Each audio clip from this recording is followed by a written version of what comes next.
Welcome, loyal listeners, and we're back on the set here at Maroon Studios, Cloverleaf Studios, in partnership with Acme, to present to you Project Geekology, episode 160, Who Framed Roger Rabbit? That was actually pretty good. I nice to see. I didn't hate that, Rich. Thank you for your time. Yes, that was the one and only Rich, 1/4 of our hosts tonight.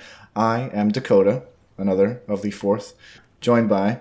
Oh, usually Anthony goes next. Hi, I'm Jen. And also... Anthony, and yes, you heard that correct. We are going to be covering Who Framed Roger Rabbit. It is a classic from 1988. But before we do that, let us go over what we have been up to. Rich, why don't you start us off? Let's see. I just finished the Daredevil series yesterday, which I found to be very enjoyable. I think it's fantastic, actually. So maybe one day down the road, it's probably like, I'd say in terms of like DC shows, like my third favorite. So I think hopefully we'll talk about that at some point. At work, I've started the dreadful task of being paid to be quiet. I'm not good at that. I'm one of the most disruptive proctors you've ever met, but somehow I'm in charge of a lot of proctoring. So the next couple of days is a lot of me just kind of watching kids take tests. Not a lot of fun. And the Mets are out of town, so it's kind of weird. I'm a little listless. But next week, let's come back and they play those rascals from the Bronx, those ne'er-do-wells, the Yanks. We're going to welcome them into our ballpark. So we're going to see how that's going to go down. I'm sure that'll be fun. I don't want to engage in any fisticuffs with any of those rapscallions. I highly doubt it. The Mets have been doing very well this season. One of the best teams. That wasn't necessary. One of the best teams in all of baseball. But, at the end of the day, I think the Yankees honestly are doing amazingly. And I'm really excited to watch Aaron Judge blow it in the playoffs. Oh, God, yeah. With his low OPS. Let's pull it back. Let's pull it back. I have a question for you, Rich. Yeah. You said that one of your top 3 DC shows of all time, Daredevil. Are you talking about the Netflix series, like the 3 seasons in Netflix, or the Daredevil Born Again stuff from? Oh, like this Disney season Plus? 2, this Born Again season 2. Like Born that's Again the season one. 2. That okay. it's like just real quick, like the first season felt like it wasn't sure what it wanted to do at first. If it wanted to kind of accept the Netflix history and the lore there. Yeah. And this season seemed like it was like, no, we're cool. Like, we're taking everything. And that's what made it so good. I think they finally fully embraced that. And it's really well done, really well shot. They had the rest of the Defenders in it, right? Yeah, you do. Jessica Jones is there. And then as well as, I don't want to ruin other appearances for anybody. I'll leave it at that. But it's very good. Right. I would... I think that, I thought the first Daredevil show was great. I really liked those Netflix shows to begin with, that whole Defender series. I just like the grittiness of it. You don't see a lot of that in the Marvel movies. So it's nice to kind of get a alternate version of the Marvel world. Cool. What have you been up to? What have you been up to? Jinx? And what have you been up to? Well, I've been playing that gacha game, Neverness to Everness. Dakota, I seen that you had decided to hop on. I'm interested. I know that you just started, so you got to kind of get into the game a little bit to kind of see what it's about. But so yeah, I've been doing that. I sent you guys that I did get my press pass. The press pass is accepted for SuperCon, so I'm excited for that. I go pretty much every year. And so everybody can, expect a mini-sode. I'd like to do a mini-sode for that one. Last year I didn't do a mini-sode, but I think it would be best for me to do like a mini-sode on that. And you should get some interviews, bro. Yeah, I would really like Especially now that you have the press credentials. Because then now they're going to start sending you opportunities. They're going to start sending you like different panel exclusives. Yeah. And potentials for different interviews. For sure. So use that up, bro. For sure, and then I have the little lapel mics, and there's like things that you can actually set them in to make them look like regular microphones too. So I plan on doing that. I Well, this week was May 4th. You know, we had Star Wars Day. And I know that the Darth Maul show concluded this week. I think that now that it's concluded, we should actually cover that next. Oh, it would be wonderful. So, Yes, yeah, it's actually a great idea. We were going to start watching it this past week, actually, but stuff came up. But yeah, we would love to jump into that. So yeah, I've been wanting to hop onto that also. And, you know, I think this is not a Project Geekology first, but it's definitely been a while since we actually decided what we were going to cover, like early into the episode. Early into the episode. So, yeah. But yeah, that's pretty much what I've been up to. Just, you know, SuperCon and playing the new gacha game. What have you all been up to, Dakota and Jen? Either or can talk. I know Dakota, like if he sounds a little raspy, he has a sore throat. Yeah, I was off work today. I was coughing up a lung last night. So Yeah, I know. One thing I watched was last night I was laying in bed and I watched Dakota turn and face me in his sleep and just cough right in my face. I didn't do it on purpose. He was asleep. And I I woke up to, like, I could feel him, like, moving, and he just turned right towards me, dead asleep. It was just like, I think that's a scene like 28 I'm days definitely later. gonna get sick. Yeah. My throat is not hurting me a lot right now, but it is a little raspy. I'm hoping I can go to work tomorrow.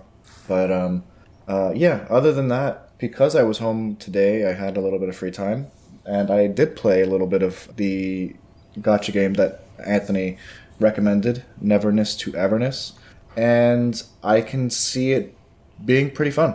I can see it being a good time. One thing Anthony mentioned was that he was surprised how well it optimized, like, information when you needed it. You know, it feels like it's a fully fleshed out game. I mean, I'm sure it is a fully fleshed out game, but what I'm trying to say is it gives you enough information on screen at any given time and optimizes what it shows you so that it runs extremely smoothly. But like, there's a huge map. There's a huge amount of interactability with different characters and things on the map, and the actual gacha process is pretty fun in terms of, like, you're put onto, like, almost like it kind of feels like a Mario. Yeah, it's like a Monopoly board / like maybe Mario Party. Yeah, I was gonna say Mario Party. Like it feels like a Monopoly board Mario Party thing where, like, you roll dice and whatever you land on is what you get. So basically you collect dice throughout the game so that you can do these rolls and get better players and upgrades and stuff like that. So I'm enjoying that, and the actual story does seem pretty fun. So that's cool. And I don't know if we've done anything else particularly. We showed my brother's girlfriend. Yeah, go ahead. The Empire Strikes Back for the first time. So she's never seen Star Wars, so we're taking her through Star Wars. That was a really fun experience. She's really enjoying it. She obviously really liked that one. That's a strong in comparison movie. To A New Hope. Very strong. That's a strong one to start off. You're engaged the entire time. Well, I mean, no, we watched A New Hope first. First. Yeah, and now this is her second Star Wars movie. Wait, does she know does she know about Vader? She does now. She does now. She said she was thinking it, but she wasn't sure. Okay, interesting. She said, like, leading up, she wasn't totally shocked. Like, she was kind of thinking She has no idea who Leia's gonna get with at the end, but she's hoping for Luke. She's hoping for Luke. Leia and Luke to get together. But she's Brazilian, so she calls him Lucas. Yeah, she's like, I really hope she goes for Lucas. It's really funny. When I watched it, I couldn't imagine anybody not wanting Leia and Han to be together. Like, I felt like their chemistry was so good, and like, I thought that was the very obvious choice. So seeing her go for Lucas is really weird to me. When did you watch it first? I watched it first, I don't know, how long ago was that? I don't know, 13, 14 years ago? Yeah. Oh, so you're an adult. Yeah, I was like, I remember. I was like a little kid, so like I wanted like the super good guy to get the girl. That's how she feels. She's like, but he's like the main character. He's like the good guy. We know he's the main hero, so he should be the one to get the girl. But I disagree. I mean, that's like watching Harry Potter and being like, Hermione should be with Harry. That's kind of wild. A bit wild for that, if you think that. I mean, if you're just solely watching the Harry Potter movies, Harry and Hermione have a lot more chemistry than Ron and Hermione. But in the books, it's kind of the opposite. Yeah, that's true. So, which according to a lot of people, I would say like a huge group of people only saw the movies. Yeah. Like Noah. Yeah. I wonder how the new show's casting is going to impact that relationship. I don't know. Yeah, I don't know. We'll see how that goes. I don't know. Those little cute kids. What else? I watched on Saturday. I stayed home on the couch the entire day. I watched Shrek 2, Masterpiece. No notes. Fantastic film. 10 out of 10. I was working that day, so I missed out on that. But I did catch you watch a whole series of another show after that, as well as I wasn't even going to bring that one up. As well as most of a season of another show. She was literally on the couch all day. I didn't move. What was the first show called? It's called Normal People. Oh, it's Normal People. Yeah, of course. It was really depressing, and nobody's normal. They weren't normal. It was plot twist. It wasn't like science fiction or anything. It was just slice of life type stuff, but really depressing. Yeah, and then what else? You watched the second season, most of the second season of Only Murders in the Building. Yes, which I actually really enjoy that show. It's a pretty fun one, but a lot of media consumption this weekend. A lot of media consumption. Mm-hmm. Every once in a while, you need like a day or a period where you just kind of just be a couch potato. I was a potato. Enjoy those. I'm starting to resemble one too. So. Pregnancy life. I also think being pregnant, I'm just exhausted, and so I work the whole week. And I see these girls on Instagram that they're like pregnant and they're like going to the gym and they're super active, and I don't understand that because on Saturday I felt like I got hit by a truck. I was immobile. I was like, okay, I'm gonna clean the house in a little bit, and I just didn't move. We time her to see how long it takes her to get from the second floor to the third floor at work. Like, all right, hit the timer. Let's see how long it takes her to get up here. I think today I used to be an athlete. I had the makings of a varsity athlete. It took you, I think, 4 minutes and 10 seconds to get from room 263 to room 364. Wait, have you been timing me? Yes, I timed today for sport. and every time I approach a flight of stairs, I just take a breath and I'm like, Jesus Christ. He said he brought out his coach's stopwatch and just timed you with it. A man just did a marathon in under 2 hours and 4 minutes. All right, let's just get into the podcast, shall we? Let's do it. Who Framed Roger Rabbit? I know that you're not feeling too well, Dakota, but you said that this was your first actual watch through, or did you watch through it before? I've definitely seen bits and pieces of this, but I think this was the first time I've sat to watch it through. I'm pretty sure it's the first time I've sat to watch it through. What were your thoughts on it? Yeah, it's always been kind of a movie that I knew I would like. It's always kind of been in that sphere of films that I haven't seen, but I've appreciated what they were because I knew what this was. I knew that this was a precursor to a whole genre. I mean, not a whole genre, but the genre of, Space Jam and all that. This is what set that in motion. And it's not the first time that 2D animation has ever been incorporated into live action or live action into 2D animation. But I appreciated the world building and the idea that these toons live in parallel with the human world. And it's like two realities crashing together. And what I was appreciating a lot was how they use slapstick humor and Looney Tunes physics in the real world. I kind of liked how they blended all that. And it was very creative. I really liked how we started from a cartoon short and something went wrong on set and they had to stop the production, and that's when you see the real people behind the cartoons or whatever. And we were introduced to Roger Rabbit and all them. So I liked it. I thought it was a really fun movie. Actually, I thought that the cartoon short at the beginning was just that. I thought it was going to be in certain movies, especially older movies, you would get a cartoon before you would see the movie. And they don't really do that anymore. So I thought, oh, this is a fun little nod to back in the 40s and 50s when they would put a little cartoon before a movie. And they kind of incorporated that into the plot, which I thought was really, really creative. Yeah, I liked that this movie, they had cartoons as these actors, right?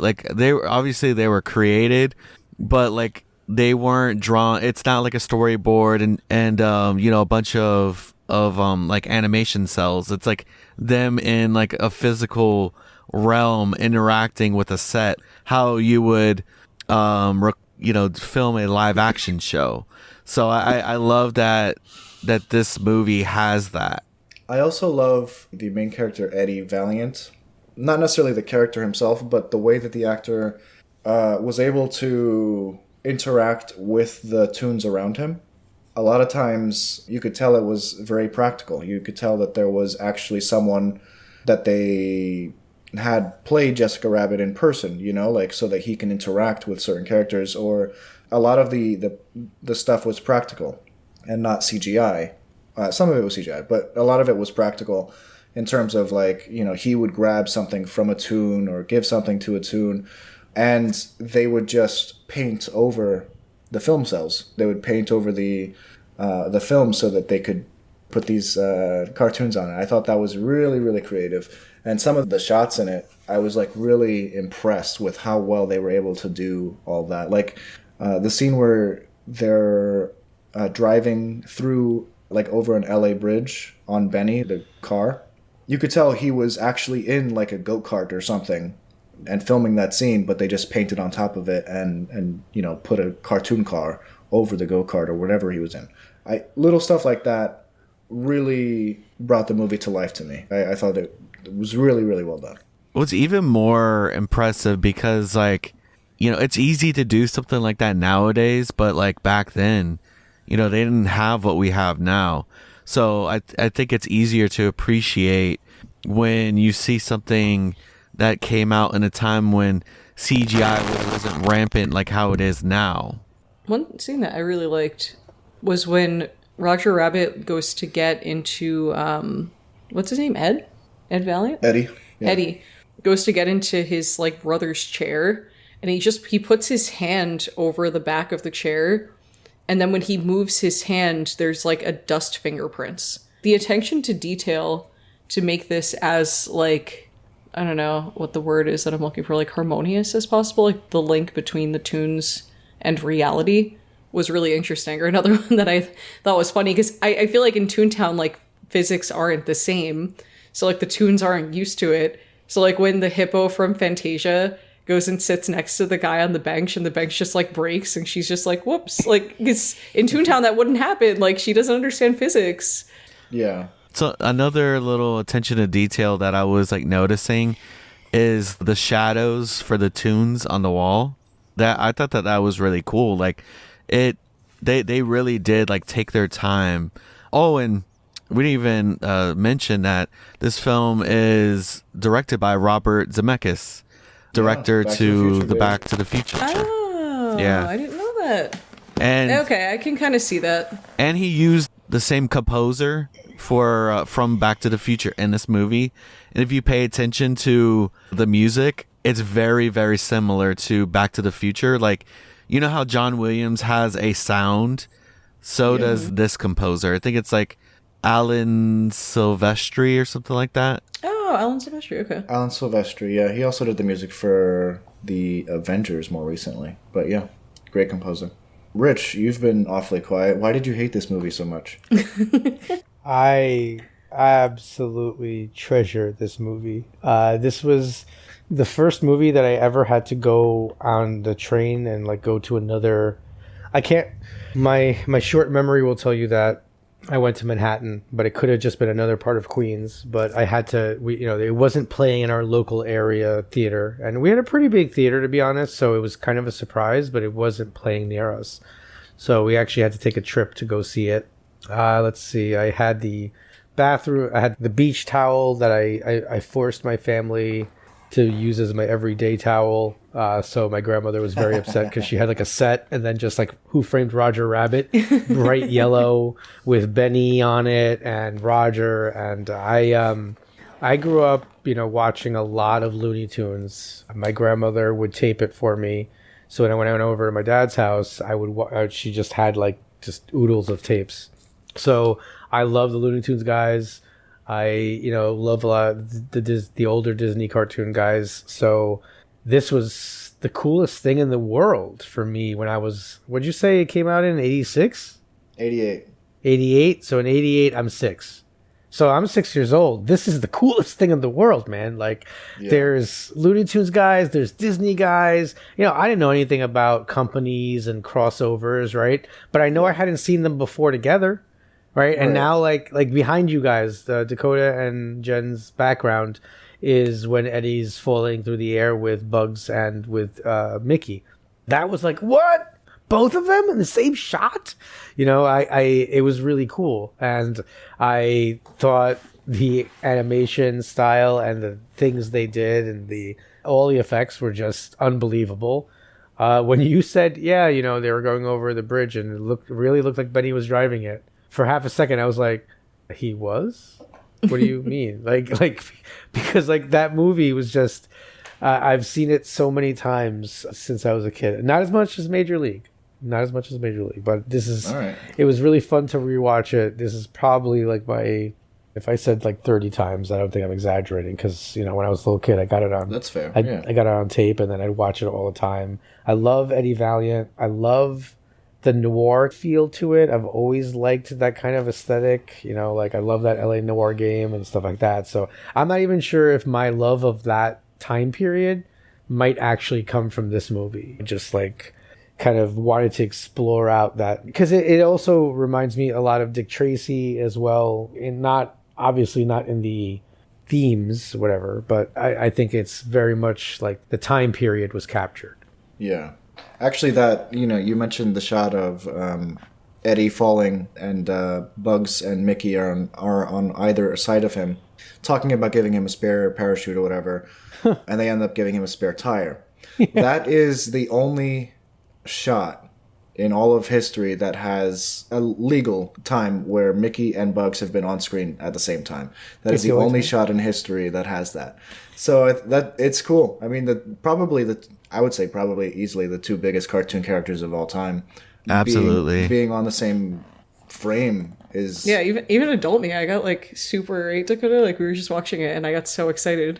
Yeah. It's like, oh my God. I was actually looking into it a little bit. So if you want to be technical, so this movie was a Touchstone and Amblin like collaboration, and it was through Steven Spielberg that they were able to get the Looney Tunes characters. So like technically, if you want to like be technical, this is like a Disney movie, but it feels a lot more so like a Looney Tunes movie.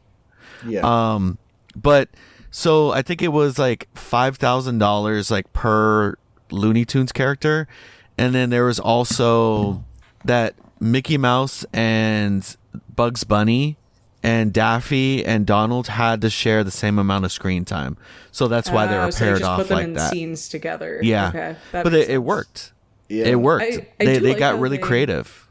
Oh, sorry, I didn't mean to cut you off. No, you're good. I really liked how they really showcased the different kind of personalities of the separate companies, where like, you know, in Looney Tunes, just everything is super like goofy and it's always kind of a gotcha moment. Whereas Mickey genuinely kind of wanted to help. He's like, all right, Bugs, you better give it to him or he's gonna die. Like, I forget what he says, but you can see Mickey is actually concerned about this. And Bugs is like, all right, I'll give him the spare.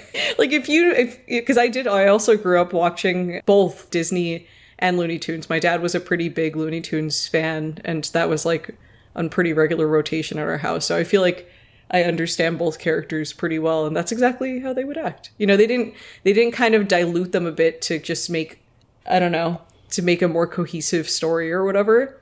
I also loved that they kept like the continuity of that like running gag where all of the supplies have the Acme company label on them.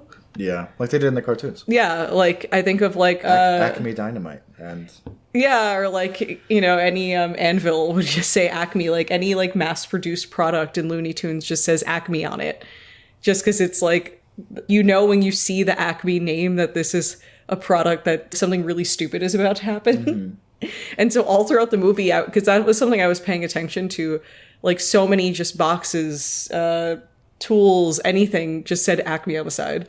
Because it was like, it's all up for grabs. Any kind of shenanigans can happen here. Yeah, that was clever. Watching it, I did have kind of like a moment of realization that it's going to be difficult for future generations to appreciate the movie as much because they didn't grow up on Looney Tunes. And we all lived in a time where Looney Tunes were regular cartoons that played on TV. And I don't think they do that. I'm sure there are Looney Tunes channels, but kids in 2026 mostly don't even have cable anymore, you know? Like, so you'd have to actively look for that content. So I started like thinking like, will I be showing my kids Looney Tunes? Like, will I have the active forethought to get them into Bugs Bunny and Daffy Duck and Yosemite Sam and all them? And I kind of hope I do, just because those are such great characters. And I kind of hate that they're not as popular nowadays as they were back in the day. Yeah, where are they? I think it's just due to lack of streaming, right? Like, where are they streaming? I mean, I'm sure I think they're streaming on Max. Tubi. On Tubi? See, like, not a lot of people have that. Everything got moved from Max. Oh, wow. It's on Tubi now. Because I know my dad really loves Looney Tunes, and he's upset at the lack of accessibility. He's brought this up to me a few times. So it's interesting that you bring this up. The way that we consume media is definitely a lot different now. A lot of stuff that we watched growing up was because like we kind of had to watch it. Like that was what was available. We didn't have on demand.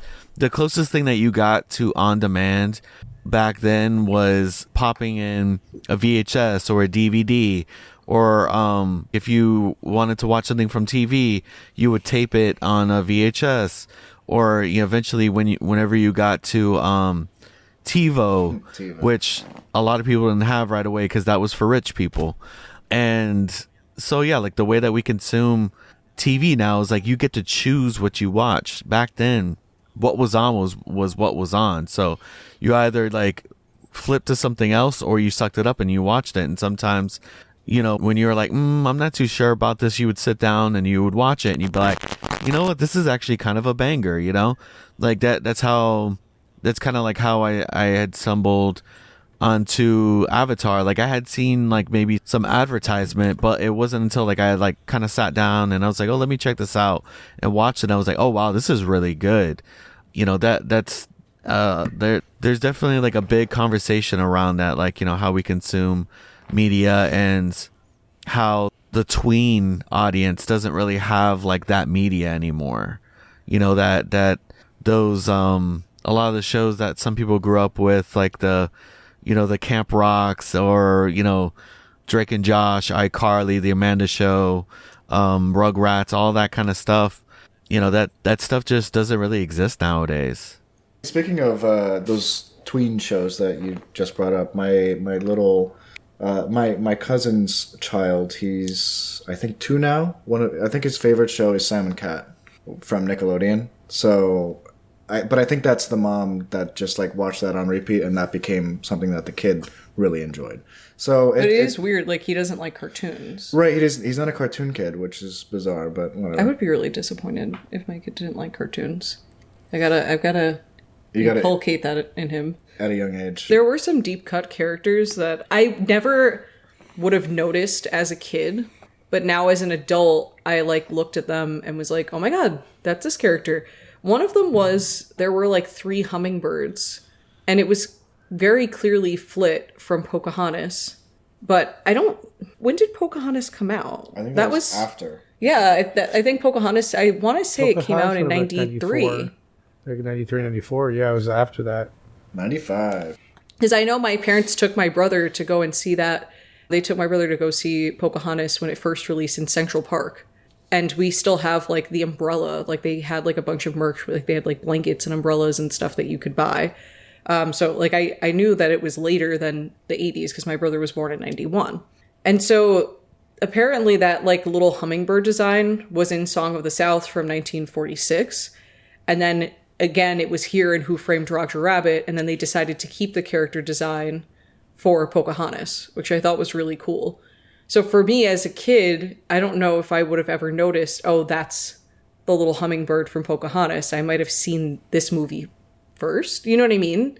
But I don't know, I think that's kind of interesting and cool. And then the other characters that I got really hyped to see, which I don't know why, because this wasn't like a nostalgic thing for me, but I, as an adult, started watching some of the Disney Silly Symphonies, and they had the 2 trees from Flowers and Trees, and I got really excited about that. Just like all of those little characters in the background came from somewhere. There. Wait, how do I know if it's me? So what did we think about Christopher Lloyd's Judge Doom? I do like that they brought Christopher Lloyd into it, and you got to thank Robert Zemeckis for that, just because he was obviously a huge character in the Back to the Future films. So I thought that was a fun reintroduction to that character, or that actor. Rich? I just think everything is done so well in the movie. Like, I like when, like, kids movies or, like, little, like, I'll call it throwaway movies have really tight plots, right? So, like, I knew that he was, you know, the Toon from the beginning because I'd seen it so many times. So I kind of just watched closely, and he's very careful from the very beginning with the acid, you know, like or the drip, you know, he's got the rubber gloves and he's got the boots and he backs away when it spills in the bar. And just, you know, in terms of the plot tightness, the disappearing ink, you know, and how it suddenly appears on Eddie's shirt after. I just love, and like even the fact that Doom is also the, you know, the killer, and he killed Eddie's brother, right? Like, it's so tightly wound. I just think it's great. Like, I just love that. And I don't know if anyone but Christopher Lloyd could have done it justice. Like, who else can go from like very brooding, sinister, evil man to hysterics, you know, like that hysterical character. Oof. It's so good. Like, I mean, it's one of the many reasons why I love Christopher Lloyd is this movie. And I think Dennis Haskins, my man Mario from the Super Mario Brothers movie. Mario. He really does seem like a dude who doesn't want to deal with this stuff. You know, like it just comes natural to him. It's just so well done. I think the casting was great, and I thought all the live actors did an amazing job. Well, I'm glad they're not dead. All the human actors did an amazing job of really feeling like they had feelings about the Toons, or that they were like mistrusting of them. They were scared of their unpredictability, you know, like kind of what Jen was saying earlier about them, like the real world. Like, I don't know, it's just it's the bee's knees for me. Sorry. Yeah, this is a movie that I've actually seen like a lot over the years. I had seen it like a good bit of times when I was younger, throughout the years, even as a teen. I don't remember the last time I had seen it. Could have been like maybe a couple years ago, but this is definitely like a movie that I love to revisit. It really is cool when you get that we do have this combination of Looney Tunes and Disney characters. I still, you know, like Jen said that you know, you got excited. It's still something to be excited for, because it's something that we haven't gotten a mix of Disney and Looney Tunes characters like this since. And I feel like now it just wouldn't happen. I feel like these companies are just so difficult. Yeah. And they're always like so calculating, and I don't know, they would want, like, different companies would want control over the project and all of that. And I don't know, I just can't picture something like this happening today. But, you know, you say that, but at the same time you have someone like Spielberg behind the scenes. That's why Ready Player One worked. You know, that's why that got off the ground, is because Steven Spielberg was behind it. He had the pool to reach out to all these different companies for little cameos, for little nothings. But I like the kind of strict adherence to just Looney Tunes and Disney for this. And I'm sure there's other little things. Well, they here had and there. Betty Boop. She's from Fletcher. Okay, yeah, so they have some Fleischer. I was kind of hoping for more Fletcher cartoon characters, but I didn't. Like Superman? I mean, imagine. No, I was looking for what's the little like ghost dude? Mookie, Minnie the Mook. You don't know who I'm talking about? Casper? No, I have to look him up. And something that I didn't realize until I looked into it is that this movie is adapted off of a book called Who Censored Roger Rabbit. Really? And like there's some there's some changes, like some like pretty big changes like between the two. I'm not entirely sure what the changes are. That's just like something that I had been reading, like I read into it that there were some changes. But I was like, oh wow, like I didn't realize that this was actually coming off of like a book, an adaptation. I was thinking before of Minnie the Moocher. Minnie the Moocher. It was like a Betty Boop and her little boyfriend Bimbo. And then I'm thinking the character that I was thinking of was Cab Calloway. He's like this little like little ghost dude that has his orchestra. Oh, I've seen that. And he does this little dance where he picks up his, I don't know. Yeah. Like I kept like looking for, I could have missed him potentially, but I was like, where is he? Show me Bimbo. Sorry. I did like Dumbo in the beginning. Yeah. And how they work for peanuts. I loved how when Doom has Roger in the bar and he's about to kill him in the drip, and Eddie thinks back to the alcohol that he drank in the office at Maroon's office. So he's like, yeah, you want it. He's like, I don't want it. He's like, yeah, you want it. I don't want it. He's like, and then he finally goes, you want it. He's like, you don't want it. He's like, I want it. And then he gets like angry and grabs it. Like, it's just, sometimes it's just the little moments like that for me that just made it so great, because Eddie he's not only does he like, obviously dislike them and we find out why, but he seems like really annoyed by them all the time, but then like interacts so well with Roger that it's just really fun to watch, because he's the least cartoony human, but he's the best at doing it. And when he does those, that whole flip sequence, that was kind of amazing. Mm-hmm.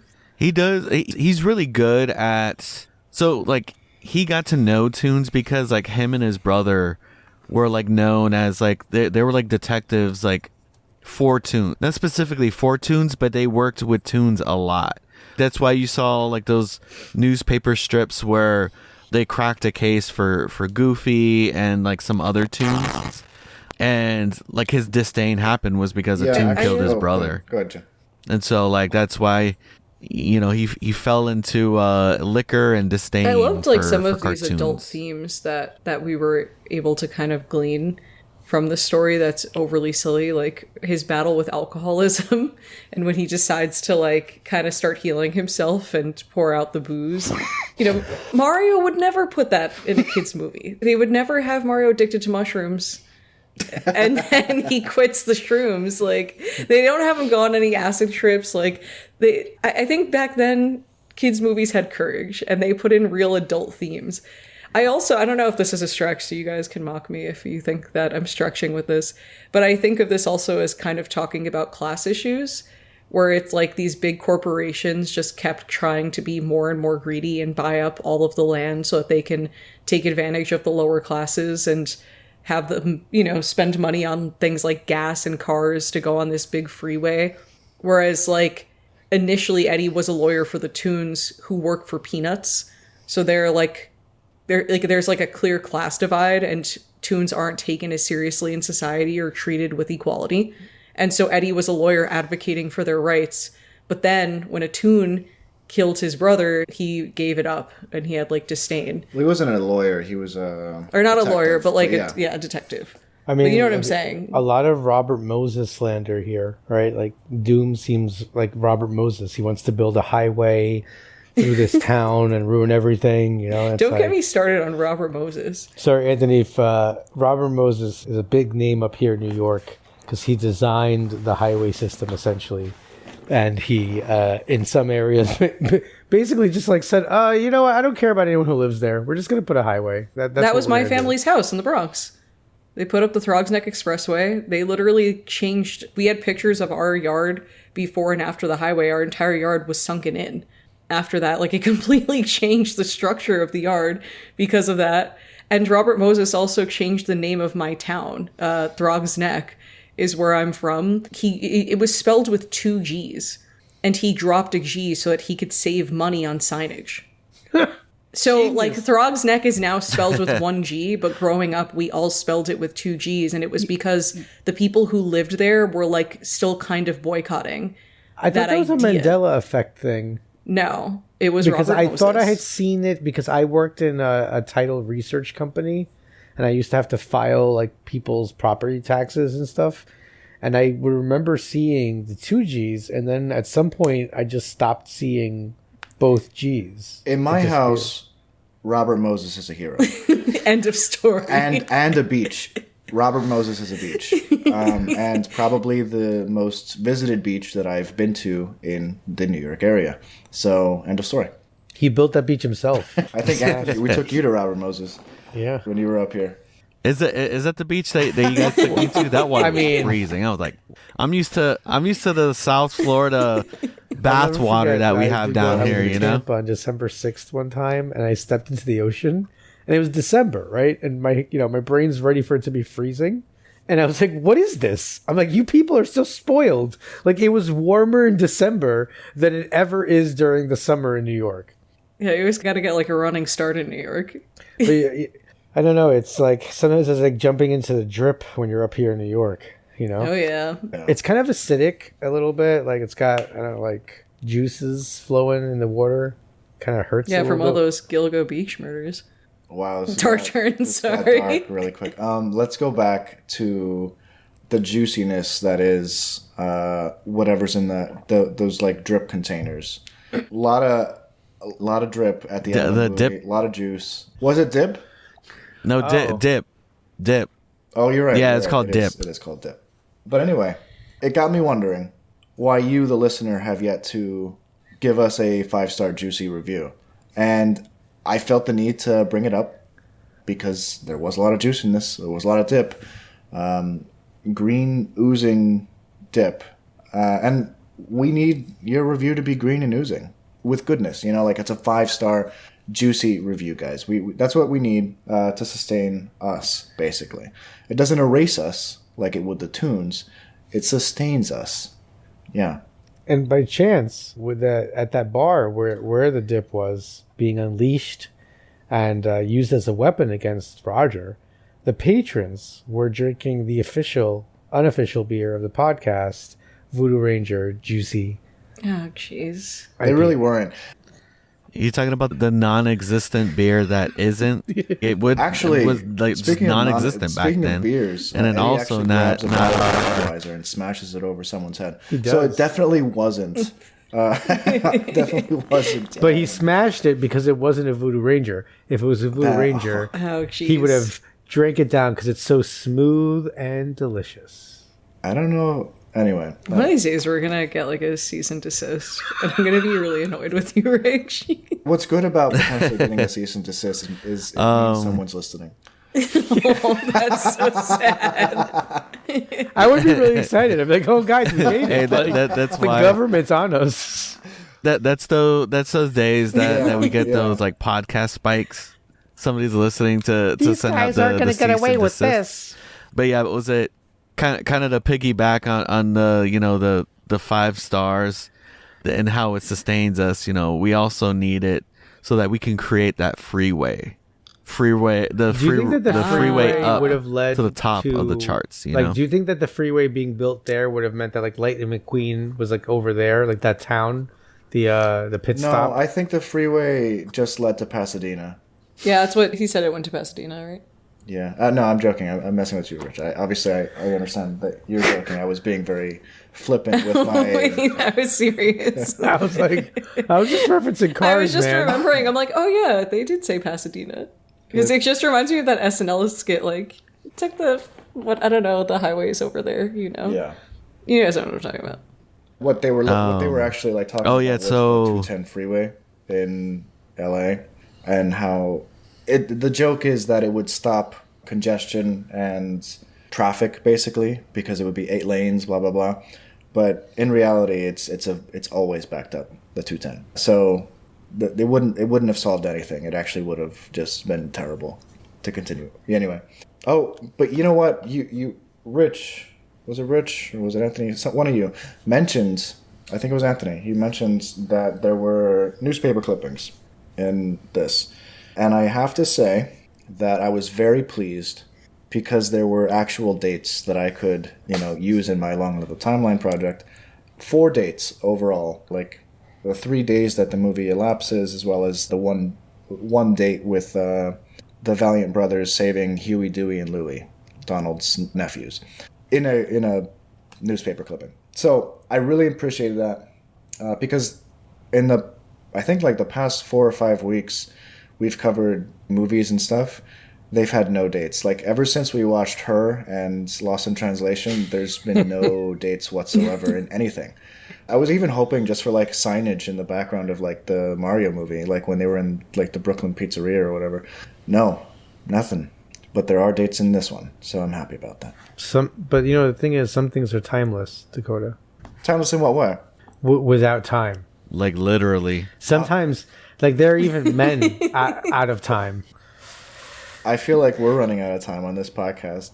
Guys, is there anything else you want to cover or talk about with Who Framed Roger Rabbit? Did you like the final confrontation between Eddie and Doom, and like how like it was? Did I like it? It made sense, No. like how Next cartoony that fight was. No, I enjoyed it. Yes, I was so surprised. I was like, the glue bit is so much fun, Dakota. Why didn't you like that? What I will say is it did leave us with a little bit of mystery because we find out that Judge Doom was a Toon all along, and he abides by Toon physics, can't be just like killed by a rolling truck.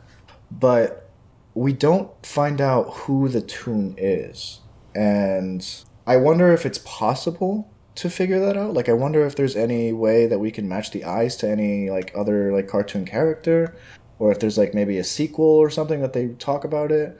But Oh, I misunderstood that then. Because I was under the impression that he was like half Toon, half man. no, he was in a rubber suit. It was just Yeah. a rubber suit? Yeah. Oh, I was thinking that somebody like hooked up with somebody who looked like Jessica Rabbit. Or Jessica. Huh? I thought he was like of mixed descent.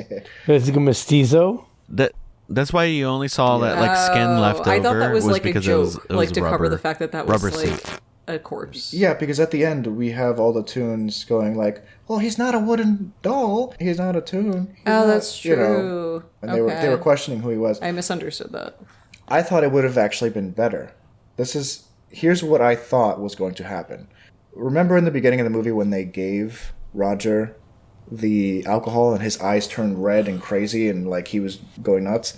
I thought we were going to find out that he was the one who dropped the piano on Eddie's brother. No way. You thought that was going to be... What? Think about it. It would have been such a great turning point where like Eddie had to confront like a potential addict. The pureness... You accusing Roger Rabbit of being anything but pure of heart is... Woo. Like, he literally man. thought his girlfriend cheated on him and he wrote her a love letter Yeah. to try and get her back. Like, he's that She innocent. played patty cake with another man. Like, that's taboo. Crazy. If I came home and my wife was playing patty cake with another man, there'd be hell. I to really pay. love that. By the way, I really love that because like you don't know what they're doing in there. He's just snapping away pictures, and then they actually have just pictures of patty cake. Yeah, that was fantastic. So you're right, Dakota. There was a comic Who was that came out that revealed like who Judge Doom was. Baron von Rotten. I don't think it's like any Those Van Rottens were like always this isn't a spoiled, character man, that honestly. like we would have known. Like that was like popular. Oh, Oh, yeah. No, I think it's a character created specifically for this. that's crazy. Yeah. Oh, look at that. Well, there you have it. So that's what he looked like. I was hoping it was going to be Roger. That's really sick. Not that Roger actively You're did a really it. sick dude. Not that Roger actively was the one to kill someone, but in a fit of drunken hilarity, like laugh and go crazy and drop a piano on someone's brother.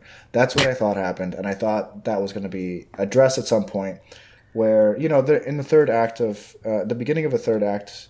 Or sorry, I should say the end of a second act of a movie, you usually have the two protagonists come to blows. You have that moment where they have to come to grips with some revelation. And I thought that's what that was going to be. I was mistaken. It turned out that revelation was Jessica Rabbit kidnapping Roger Rabbit and then taking them into the third act, which was the final battle. But anyway. Wait, can we talk about Jessica Rabbit? No. I want to. Go ahead. She's so cool. I wanted to be her when I was a kid. I was like, between her and Cameron Diaz from The Mask, I was like, so that's what adulthood is going to be like, right? Like, I just assumed. Never happened. Never quite made that metamorphosis. Like, I never quite changed into that. A little disappointing. There's still time. Yeah. Maybe after this baby, I'll just turn into Jessica Rabbit. Donno's movies misrepresenting adulthood. Actually, now that I think back on it, I do remember a little bit of like the huge change between the book and the movie. I think Roger Rabbit's actually dead in the book, and that Eddie is you read the book? investigating his murder. So of the book. No. Like from what I read, like what the book, like I saw that there was a book that the movie was adapted from. And I saw a little bit of like what it was about, and I forgot. Like I was like, oh wait a sec, I do know a little bit like of what the changes were. All right, final thoughts on Who Framed Roger Rabbit. Anthony, I'm gonna shoot it right back to you. Alrighty, let me holster my guns like Yosemite Sam, and just say that this movie, like I love it. I loved it as a kid, and I still love it as an adult. Like when I was watching through it, like I knew everything that was gonna happen, but like I was still like engaged. I was like, man, I love this movie. Yeah, it's nothing but praise for this movie. It was amazing, you know, especially for its time. Something that we didn't even talk about. Also, I loved the sets. I loved the props. I thought that like all of that was amazing. I really too. liked the old Hollywood vibe. You know, Rich was talking a little bit about the detective noir, like 40s vibe that it had, and Eddie definitely fit that vibe, as well as Jessica Rabbit. You know, like several characters fit the genre of mystery and detective mystery a lot. But I love the character of old Hollywood. It's the same kind of old Hollywood vibe that you would get for, you know, like at the beginning of like the Tower of Terror ride. You know, like you kind of have that. It just has a certain vibe, and I really appreciate it. It's a world that we can no longer visit, but it's just kind of exciting to visit because of like all the opportunities and like all the things that were happening at the time. And in this world, there was a lot of like cartoons being made, and I thought that was pretty fun. I would say if you ever wanted to hitch a ride in the back of a trolley car and have some kids give you a cigarette, but you just can't find a trolley car or kids who have cigarettes, watch this movie. Just like the little things, the as Dakota was just saying, Hollywood's a character. There's so many beloved characters in this. Yes, it's for a certain age range, I'd say, and at this point, you guys are definitely at the younger range of it. I would hazard to say there are people 3 to 4 years younger than you that will have no love for this because they just don't have the affinity for the characters. But for actually, jumping on that, I have a question for you, Rich, before you finish your thought. Your son is what, 10 years old? Has he ever watched this? No. I was gonna watch it with him, but I don't know. They got wrapped up in some nonsense that they were watching. They're watching some terrible alien documentary from Do you Disney. think that he would appreciate the movie in the same way that you would? No. It's not. I mean, all the effects that he sees now are better. He has no. I mean, I did make him. I got him to watch a little bit of Looney Tunes, but you know, like I mean, I remember growing up, like I loved. One of the most exciting things for me was like going to like the Warner Brothers store, like the Disney store that opened at the mall by me, because like I got to get like Disney and like, you know, Looney Tunes merch. You know, I got like Daffy Duck cups and you know Donald stuff and Goofy stuff, and I loved it. He doesn't care. He has never even asked me. He doesn't even care about going to Disney or anything like that. So it's a different world now, man. Like unless I don't I'm sad to say that this is a movie that my kid, with my kid's generation, it's done. It's not going to hit the same. He wouldn't naturally appreciate it. No, you'd have to explain like why it's so. Like he could appreciate it just because like it's well written, I think, and it's well done, But right. Talking like Shrek, like it's good like that, but it's not. This is part of the celebrity value, right? The celebrities of the tunes, and if you don't know the celebrities, then. Like, who cares? If you go to a minor league baseball game and you get everyone's autograph, cool. Do you know anyone? Like, it doesn't matter. But, kind of jumping on like what Rich said, like, how you said that your son doesn't ask to go to Disney? I mean, that's because I think mostly our generation, maybe Gen Z, we grew up in the era where Disney and I would say like Looney Tunes like was really like not taking off, but like was like really like popular amongst like our age, like our generations.